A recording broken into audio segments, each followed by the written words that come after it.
6월 10일 맥체인 성경 읽기입니다. 신명기 15장, 시편 102편, 이사야 42장, 요한계시록 12장입니다. 이 맥체인 성경 읽기 방은 사실 통독을 제일 좋은 거는 함께 같이 읽고 그리고 돌아가면서 나눔하는 게 되게 좋거든요. 묵상 나눔을. 그런데 저는 요 맥체인 성경 읽기 사역 같은 경우는 방향성을 정말 읽는 것만 좀 초점을 두고 있기 때문에 여러분 가운데서 혹시라도 나는 읽고 나서 좀 큐티 나눔처럼 좀 나누고 싶은데 라는 분이 계시면 말씀해 주시면 요 시간 이후에 바로 이어서 나눔을 가져가시거나 혹은 저녁 시간에라도 괜찮으니 맥체인 성경 읽기 나눔방을 새롭게 또 가져가셔도 좋습니다. 아시겠죠? 네, 편안하게 얼마든지 재활용하셔도 좋으니까요. 편안하게 쓰시면 될 것 같습니다. 저는 어쨌든 아침 시간에 읽는 거에 집중한다 라고 이해해 주시면 좋겠고, 네, 오늘 같이 읽어주시는 분 없다고 하셨죠? 아까 물어봤을 때. 그러니까 오늘은 제가 그냥 네 장을 쭉 읽어 나가겠습니다. 먼저 신명기 15장입니다. 신명기 15장 같은 경우는 이제 이웃사랑에 대해서 가르쳐주는 장입니다. 그래서 앞장에서 사실 하나님 사랑, 이웃 사랑을 구체적으로 교훈해서 썼는데 우리 모세가, 그러고 나서 여기서는 이제 이웃 사랑을 어떻게 더 해야 될 수 있는지를 구체적으로 말합니다. 그래서 안식년에는 빚을 면제해 준다거나 뭐 가난한 사람을 돕거나 또 종에게 자유를 주는 그런 내용들을 굉장히 나누기도 하고요.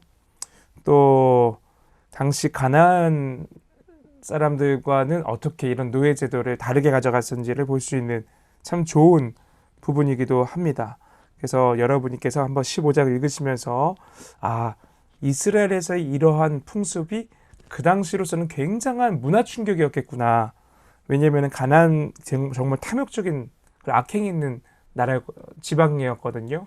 근데 그곳에서 이들이 이스라엘 백성들을 보았을 때는 야, 진짜 뭐 저런 나라가 있냐라고 분명 말했을 것 같다라는 것을 잘 염두에 두시면 통독하심에 있어서 더 깊은 묵상이 가능하지 않을까 싶습니다. 참고로 여러분, 통독하고 성경 연구, 성경 묵상, 큐티 방향성이 달라요. 통독은 한 절 한 절 깊이 있게 묵상하고자 하는 방식이 아닙니다. 통독은 하루에 4장 정도 혹은 많으면 6장 정도를 쭉 읽어나가면서 성경에서 말하고자 하는 큰 숲을 바라보는 훈련입니다. 성경 읽기 방법이에요. 그러니까 여러분께서 통독하면서 너무 빨리 읽어서 내가 한 절 한 절 묵상할 수가 없는데 그건 큐티예요.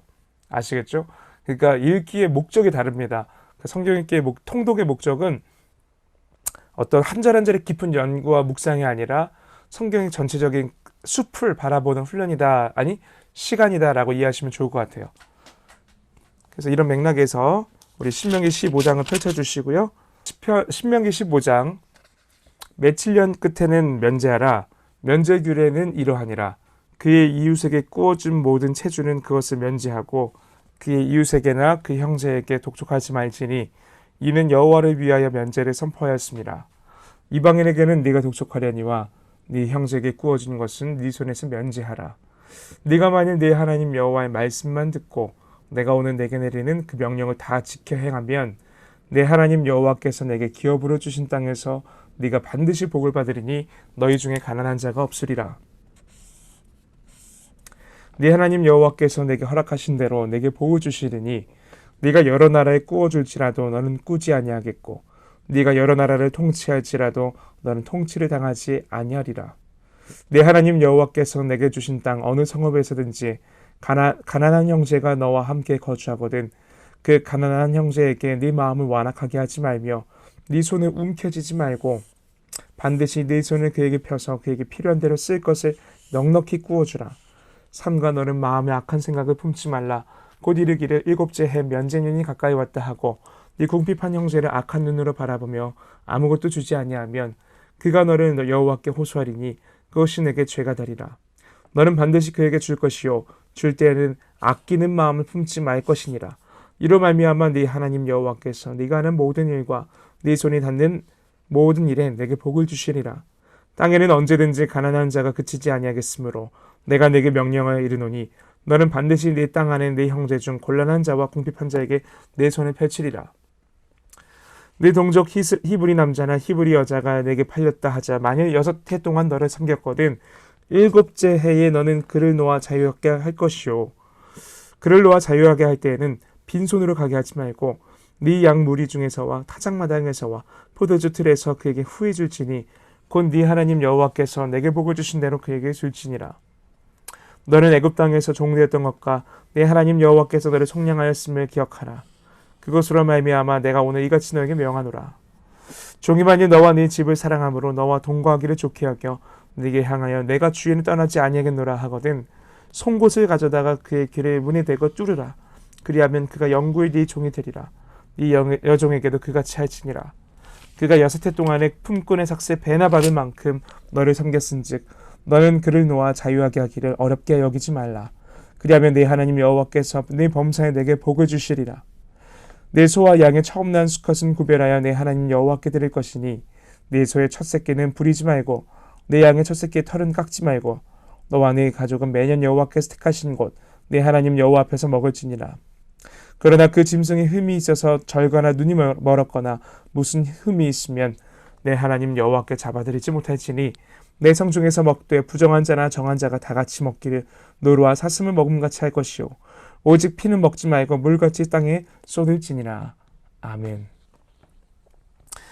네, 신명기 15장은 이처럼 당시 가나안과는 굉장히 구별된 이스라엘의 노예 문화에 대해서 보여주고 있습니다. 그리고 안식년 제도에 대해서 얘기하고 있습니다. 사실 오늘날도 우리가 이들이 갖고 있던 정신은 동일하게 가져야 됩니다. 뭐냐면 사실 우리가 사는 이 시대의 문화도 굉장히 이기적이잖아요. 그렇죠? 탐욕을 권하는 세상입니다. 근데 그리스도인들은 이런 문화에 사실 저항하고 자비로운 문화를 창조해 나가는 정체성을 갖고 있어요.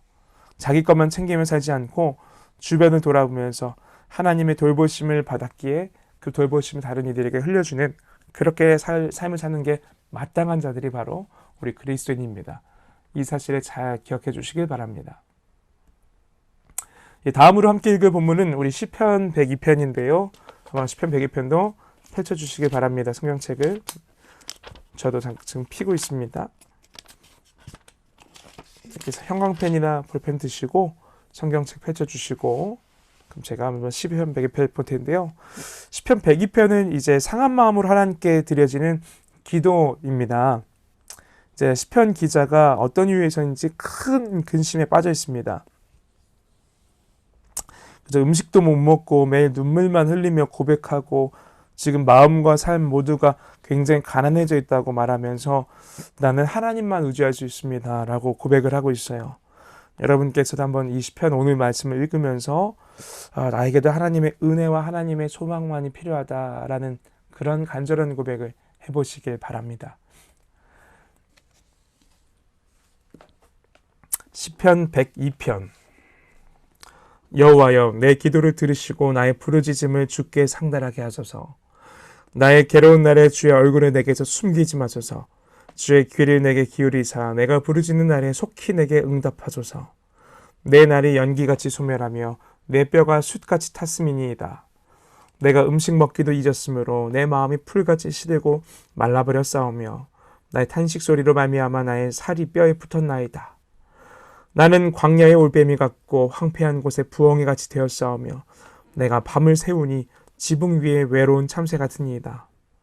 내 원수들이 종일 나를 비방하며 내게 대항하여 미칠 듯이 날뛰는 자들이 나를 가리켜 맹세하나이다. 나는 재를 양식같이 먹으며 나는 눈물 섞인 물을 마셨나이다. 주의 분노와 진노로 말미암음이라. 주께서 나를 들어서 던지셨나이다. 내 날이 기울어지는 그림자 같고 내가 풀에 시들어짐 같으니이다. 여호와여, 주는 영원히 계시고 주에 대한 기억은 대대에 이르리이다. 주께서 일어나사 시온을 긍휼히 여기시리니 지금은 그에게 은혜를 베푸실 때라. 정한 기한이 다가오미니이다. 주의 종들이 시온의 돌들을 즐거워하며 그의 티끌도 은혜를 받나이다. 이에 문 나라가 여호와의 이름을 경외하며 이 땅의 모든 왕들이 주의 영광을 경외하리니 여호와께서 시온을 건설하시고 그의 영광 중에 나타나셨습니다. 여호와께서 빈궁한 자의 기도를 돌아보시며 그들의 기도를 멸시하지 아니하셨도다. 이 일이 장래 세대를 위하여 기록되리니 창조함을 받을 백성이 여호와를 찬양하리로다. 여호와께서 그의 높은 성소에서 굽어보시며 하늘에서 땅을 살펴보셨으니 이는 갇힌 자의 탄식을 들으시며 죽이기로 정한 자를 해방하사 여호와의 이름을 시온에서 그 영예를 예루살렘에서 선포하게 하려 하심이라. 그때 민족들과 나라들이 함께 모여 여호와를 섬기리로다. 그가 내 힘을 중도에 세약하게 하시며 내 날을 짧게 하셨도다. 나의 말이 나의 하나님이여 나의 중년의 날을 데려가지 마옵소서. 주의 연대는 대대에 무궁하니이다. 주께서 옛적의 땅에 기초를 놓으셨사오며 하늘도 주의 손으로 지으신 바니이다. 천지는 없어지려니와 주는 영존하시겠고 그것들은 다 옷같이 낡으리니 의복같이 바꾸시면 바뀌려니와 주는 한결 같으시고 주의 연대는 무궁하리이다. 주의 종들의 자손은 항상 안전히 거주하고 그의 후손은 주 앞에 굳게 서리이다 하였도다. 아멘. 네, 우리가 다음 읽을 본문은 이사야 42장입니다. 한번 펼쳐볼까요? 이사야 42장.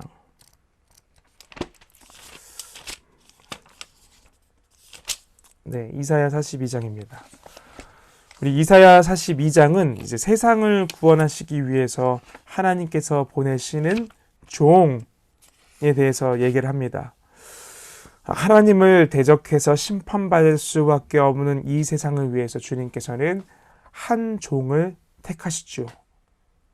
그 종은 상한 갈대를 꺾지 아니하며 꺼져가는 등불을 끄지 아니하고 진실로 정의를 시행하는 사람입니다.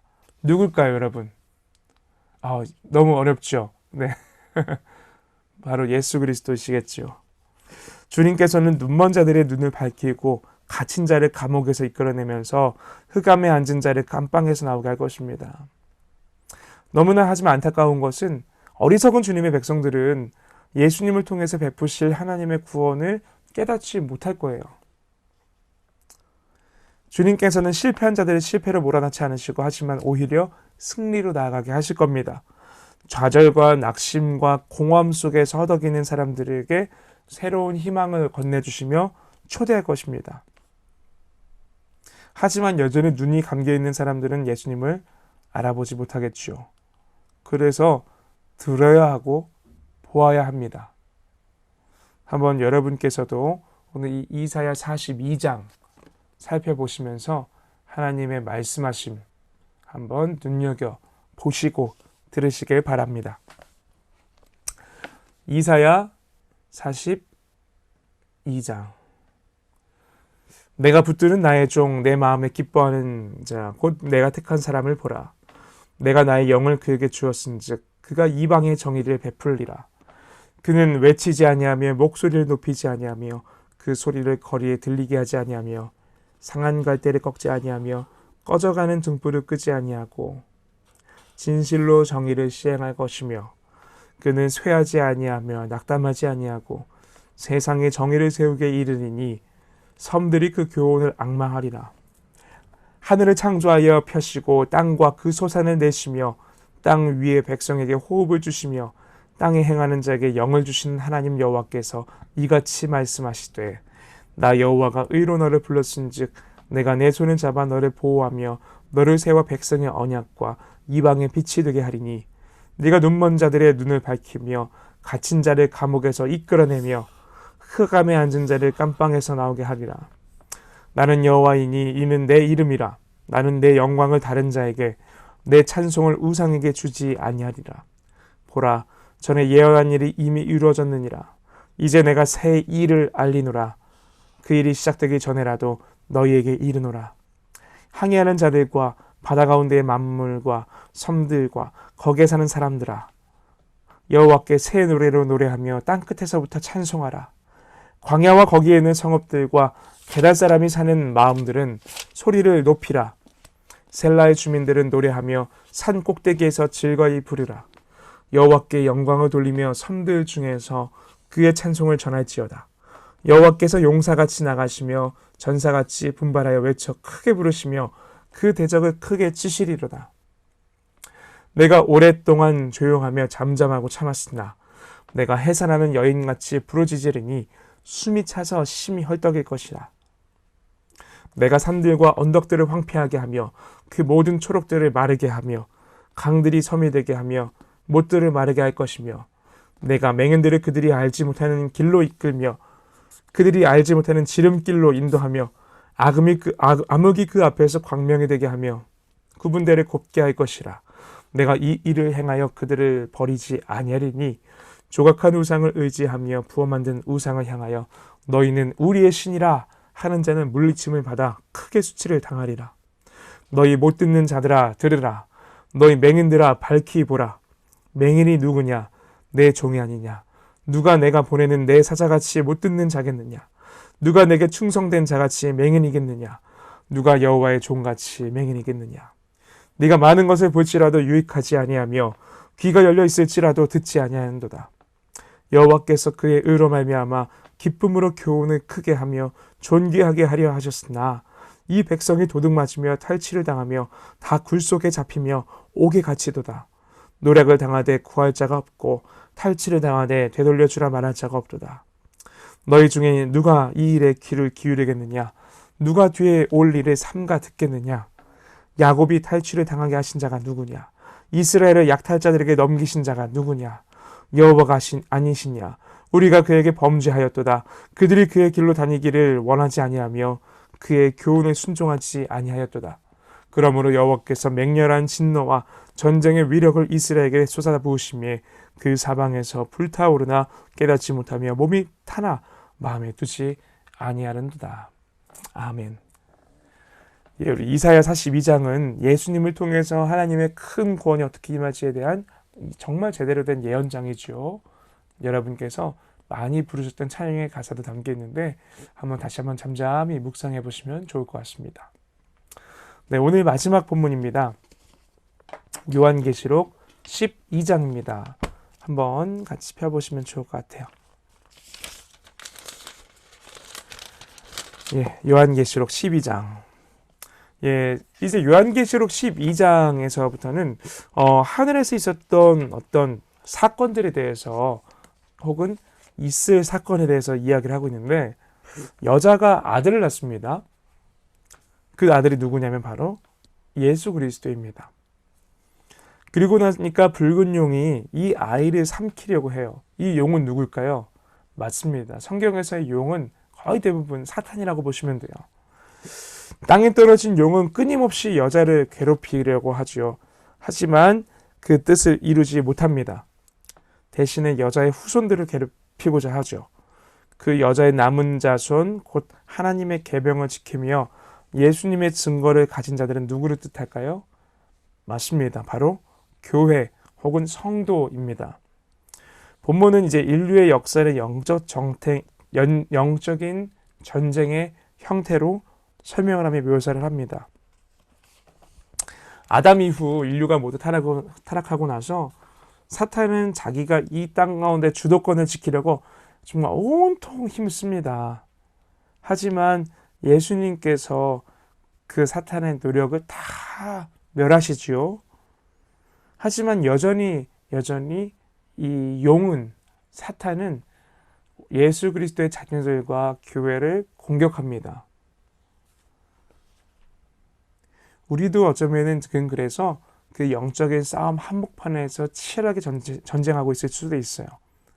그래서 우리가 정신을 정말 온전하게 차리고 하나님의 말씀을 붙들고 하나님을 주님이라 부르짖는 자들과 함께 이 영적 싸움 가운데 임해야 합니다. 그래서 오늘 본문을 읽으시면서는 지금 이 땅 가운데 보이지 않는 영적인 싸움이 너무나 치열하구나. 그래서 나에게는 함께 예수 그리스도를 부르짖는 자들이 필요하구나 라는 것을 기억해 주시면 좋을 것 같습니다. 여러분의 그래서 가정에서부터 믿음이 함께 동역자들과 부모님과 형제자매와 나누기 바라고 또 여러분이 앞으로 미래에 꾸릴 가정에서도 바로 주님을 주님이라 부르짖는 미래의 아내, 미래의 남편과 함께 그 가정 가운데서부터 이 믿음을 온전하게 지키고 그리고 무엇보다도 여러분이 지금 있는 이 공동체, 교회 공동체에서도 함께 주님을 주라 부르짖으며 앞에 나아가기를 축복합니다. 요한계시록 12장. 하늘에 큰 이적이 보이니 해를 옷 입은 한 여자가 있는데 그 발 아래에는 달이 있고 그 머리에는 12별의 관을 썼더라. 이 여자가 아이를 베어 해산하게 되매 아파서 애를 쓰며 부르짖더라. 하늘에 또 다른 이적이 보이니 보라, 한 큰 붉은 용이 있어 머리가 7이요 뿔이 10이라. 그 여러 머리에 7 왕관이 있는데 그 꼬리가 하늘의 별 3분의 1을 끌어다가 땅에 던지더라. 용이 해산하려는 여자 앞에서 그가 해산하면 그 아이를 삼키고자 하더니 여자가 아들을 낳으니 이는 장차 철장으로 만국을 다스릴 남자라. 그 아이를 하나님 앞과 그 보좌 앞으로 올려가더라. 그 여자가 광야로 도망가매 거기서 1260일 동안 그를 양육하기 위하여 하나님께서 예비하신 곳이 있더라. 하늘에 전쟁이 있으니 미가엘과 그의 사자들이 용과 더불어 싸울세. 용과 그의 사자들도 싸우나 이기지 못하여 다시 하늘에서 그들이 있을 곳을 얻지 못한지라. 큰 용이 내쫓기니 옛뱀 곧 마귀라고도 하고 사탄이라고도 하며 온 천하를 꿰는 자가 그가 땅으로 내쫓기니 그의 사자들도 그와 함께 내쫓기니라. 내가 또 들으니 하늘에 큰 음성이 있어 이르되 이제 우리 하나님의 구원과 능력과 나라와 또 그의 그리스도의 권세가 나타났으니 우리 형제들의 참소하던 자 곧 우리 하나님 앞에서 밤낮 찬송하던 자가 쫓겨나고 또 우리 형제들이 어린 양의 피와 자기들이 증언하는 말씀으로써 그를 이겼으니 그들은 죽기까지 자기들의 생명을 아끼지 아니하였도다. 그러므로 하늘과 그 가운데 거하는 자들은 즐거워하라. 그러나 땅과 바다는 화 있을진저 이는 마귀가 자기의 때가 얼마 남지 않은 줄을 알므로 크게 분내어 너희에게 내려갔습니다 하더라. 용이 자기가 땅으로 내쫓긴 것을 보고 남자를 낳은 여자를 박해하는지라. 그 여자가 큰 독수리의 2 날개를 받아 광야 자기 곳으로 날아가 거기서 그 뱀의 낯을 피하여 한 떼와 2 떼와 반 떼를 양육받으매 여자의 뒤에서 뱀이 그 입으로 물을 강같이 토하여 여자를 물에 떠내려가게 하려 하되 당이 여자를 도와 그 입을 벌려 용의 입에서 토한 강물을 삼키니 용이 여자에게 분노하여 돌아가서 그 여자의 남은 자손 곧 하나님의 계명을 지키며 예수의 증거를 가진 자들과 더불어 싸우려고 바다 모래 위에 서 있더라. 아멘. 여러분 방금 읽었던 가운데서 3절에 보시면은 용의 머리에가 7이고 뿔이 10개고 7 왕관이 있다라고 표현을 하고 있는데요. 이거 제가 요한계시록에서는 숫자가 많은 상징적인 의미를 담고 있다고 했잖아요. 7이라는 숫자는 굉장한 완전수를 뜻하는 말입니다. 10도 마찬가지고요. 근데 용의 머리가 7이라는 건 무슨 말이냐면은 정말 7개의 머리가 있다라는 의미보다는 그만큼 완전한 힘을 갖고 있는 존재, 굉장히 강력한 힘을 가진 존재. 어디에서? 이 땅에서 굉장한 왕관을 7개를 쓰고 있대. 역시나 진짜 왕 대신 예수 그리스도, 우리 주 하나님을 흉내내며 마치 이 땅에서 자기가 왕이라도 된 듯한 모습으로 살아가는 존재라는 것을 강조하는 표현입니다. 그래서 사탄의 권세가 결코 만만치 않음을 보여주고 있고요. 그리고 이 여자가 또 6절에 보면은 아이를 해산하고 도망치지요. 광야로. 여러분 광야 하면 떠오르는 존재가 있지 않나요? 바로 우리 성도입니다. 이 말은 무슨 말이냐면은 여자가 예수 그리스도로 말미암아 거듭났는데, 즉 성도가 예수 그리스도로 말미암아 거듭났는데 이제 그 이후부터는 바로 치열한 광야 속에서의 영적 전투가 펼쳐짐을 보여줍니다. 그래서 1260일인데요. 이 1260일이면은 여러분 계산하면 며칠일까요? 이게 계산하면은 한 3년 하고도 한 절반 정도 될 텐데, 이거는 무슨 말이냐면은 이 성도가 온전하게 되는 기간을 의미합니다. 즉 성화되어가는 과정, 바로 이 땅 가운데에서 치열하게 성화되어가는 그 시간을 말하는 거고, 이 표현의 또 다른 표현이 쭉 뒤에 와서 14절에서 한 때와 2 때와 반 때, 이런 의미도 이 성화되어가는 과정, 영적 싸움의 과정이고요. 여기는 아니었지만 13장 5절에 보면은 42달이라 나오는데요. 이것도 역시 3년 6개월입니다. 1260일과 동일한 기간인데요. 이 역시 성도가 치열하게 영적 싸움을 벌이는 기간을 보여줍니다. 그래서 이 요한계시록은 여러분 결코 너무나 어렵거나 막 신비하고 무서운 책이 절대 아니라 우리가 이 상징적인 의미에 담겨 있는 비밀을 모를 뿐이 온전하게 이해하는 게 어려울 뿐이지 거기에 담겨 있는 것을 성경 전체적인 문맥 속에서 해석하다 보면은 오히려 굉장히 실제적인 오늘의 삶을 보여주는 굉장히 아주 뭐라고 해야 될까요? 현실적인 그리고 내가 체감할 수 있는 굉장히 좋은 유익한 책입니다. 그래서 여러분께서 이 요한계시록 그 남은 맥체인 기간 동안만이라도 제가 매일매일 한 장씩 이렇게 조금씩이라도 설명을 드리니까요. 여러분께서 포기하지 마시고 한번 이번 6월 동안에는 꼭 하루에 한 장씩 같이 한번 읽어 나가시면 좋을 것 같습니다. 예, 오늘 말씀은 이제 여기까지 읽었고요. 오늘 우리 그래도 지금 현재 6명이나 같이 하고 있어요. 의산이, 은석이, 우리 혜림이, 윤서, 민서. 네, 너무 귀합니다. 그래서 여러분 함께 할 수 있으니 너무 좋고요.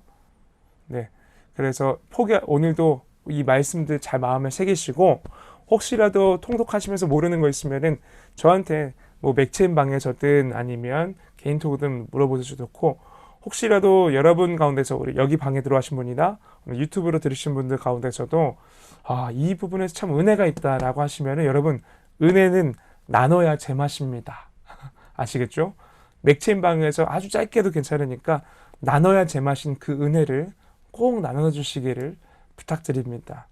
네, 그러면은 오늘 이렇게 맥체인은 모두 마무리하고 여러분 오늘도 주님 안에서 승리하시며 말씀으로 승리하시며 우리는 내일 보도록 하겠습니다.